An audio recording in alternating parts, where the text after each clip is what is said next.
Where's my D20? Gobbo!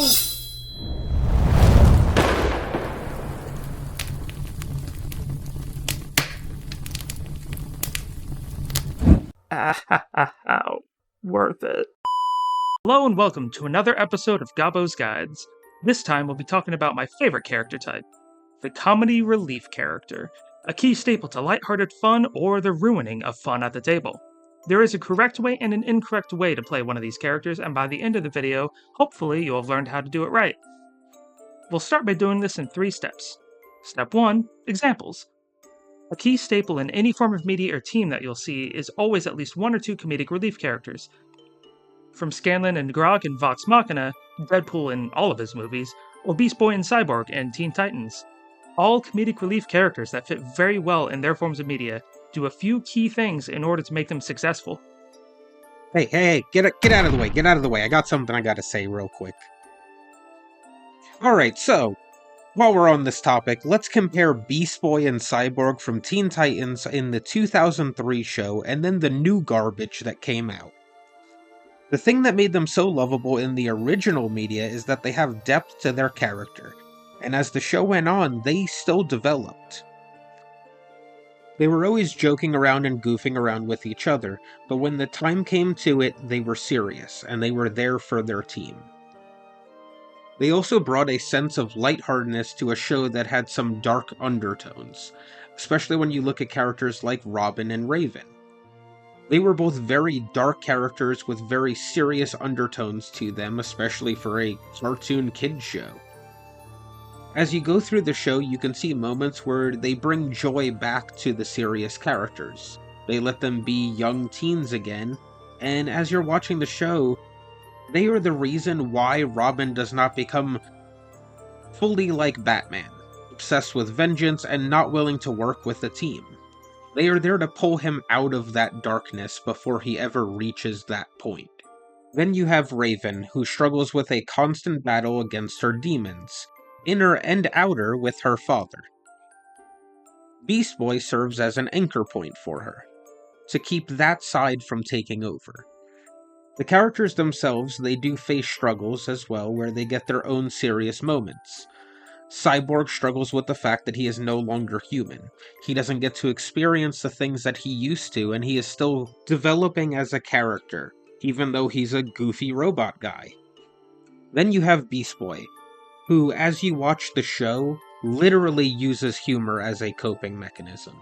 The main thing that he deals with is this deep sense of abandonment over the years. He has constantly felt left and rejected by society and from people of all kinds. These characters both have their own internal struggles that they face and have to work through, and that's what makes them such relatable characters. Even though they spend most of the show making you laugh, those serious moments they have, they can be heartbreaking. Alright, now let's look at this mess that is Teen Titans Go. In that show, they have every character as a comedic relief character, there is barely any serious moments, no true character development between any of the characters because nothing continues episode by episode. And all of the nuance that was developed by those characters over the years, completely lost. This show is made to be mindless television. And that's fine for a show where you're going for that, but it's not good for characters that you're trying to bring into the TTRPG space. If you could have this group, or this group at your table, 99% of DMs are gonna choose the first option. Okay, I feel you nudging at my leg, I'll let you get back to it. You are a tall bastard. Okay. Whew. Next, we'll look at a main character who's the comic relief of his own series, Deadpool. The thing that makes Deadpool work in all of his movies is that he is a comedic and funny character in a completely serious world. Yes, other characters do occasionally make a joke or two, but every other character is extremely serious compared to him. Deadpool looks at the situation knowing that he's inside of a movie, or a comic book, and breaks the fourth wall. However, even though he spends the whole movie joking, he still has serious things that he struggles with, from the way he looks now to his problems with Vanessa to not having a team or purpose to drive him. And then for the third example, we'll be looking at a character from an actual D&D campaign. We'll be looking at Scanlan Shorthalt and Grog Strongjaw. Both of these characters are the comedic relief characters from Critical Role Campaign 1 and the Legends of Vox Machina show. They're constantly telling jokes, they're laughing all the time, they know how to make fun of their teammates in a playful way, not a mean way, and they know how to make fun of themselves when it comes down to it. Just like the previous two examples, they have their struggles, and they have their funny moments. When you look through Campaign 1 of Critical Role, the thing that makes both of these characters successful is the fact that most of the time at the table, they're quiet.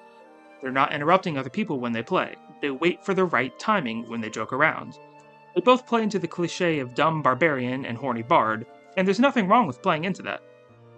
They can make some of the best characters in media, that's why it's a cliche in the first place. The trick is knowing when and where to apply the cliche at the table, and when to be serious. Now on to step 2, what makes a joke funny? The things that make a joke funny are simple. They're unexpected, and they poke fun at something that everyone understands. Jokes are meant to bring joy and lighten the mood. Here's what Google says about making jokes funny. First, the premise. The topic or subject of the joke. Second, timing. Knowing when to deliver the punchline! Dramatization. Emphasizing certain aspects of a joke for effect. Broader commentary. Jokes that comment on society or human behavior. Tight construction. Well-structured jokes with no unnecessary words. Additionally, humor often arises from absurdity, unexpectedness, and reliability. Some theories suggest that humor involves a violation of expectations or a release of tension. This all makes sense. You want a joke to be related to the things going on at the table, and everyone has those moments where you think of a joke a little too late. If you say the joke at the moment, wow, that would have been hilarious. But no. You thought of it driving home from your friend's house 3 hours later. And it still haunts you to this day. Wow, that would have been funny. You suck. No one likes you now. You said that a couple hours ago. Now you won't be able to sleep at night. Just deal with your trauma. Well, enough of my trauma and crippling social anxiety. That's why you're an animated hobgoblin, and not showing your real face. Hob? Well, I think Hob just broke himself this time, so I'm just gonna move on. So, we're at step 3. Let's put together what we've learned, and see how to play and make a good comic relief character.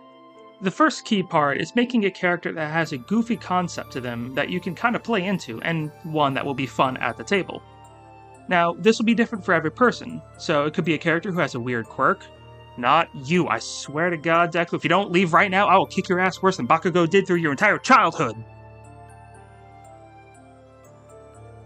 So it can be something small and goofy that they do, or just in certain situations they're just not the brightest, and we'll choose the dumb option rather than the smart option.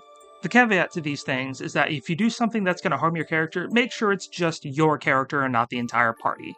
Don't put other people in harm's way just for a joke. They'll not like you, and eventually you're going to end up on Hobbs Horror Stories. So once you get your concept down, the next step is trying to figure out when and where the best time to apply it is. Use the joke sparingly though, because the more you use it, the less funny it's going to be. Looking at you, Family Guy. Yikes! Looks like I need a distraction. Ladies and gentlemen, Mr. Conway Twitty.